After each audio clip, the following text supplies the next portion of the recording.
చేర్చుదారులు కూడా ఉన్నాయిగా.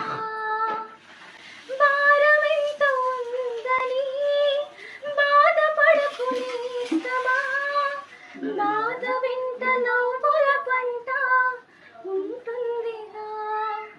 సాగర మదనం మొదలవగాని విషమే వచ్చింది, విసుగే చెందక కృషి చేస్తేనే అమృతమిచ్చింది.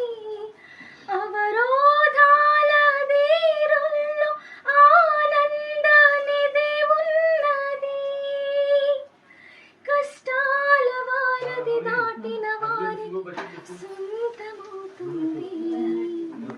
తెలుసుకుంటే సత్యమిది, తలుచుకుంటే సాధ్యమిది, మౌనంగానే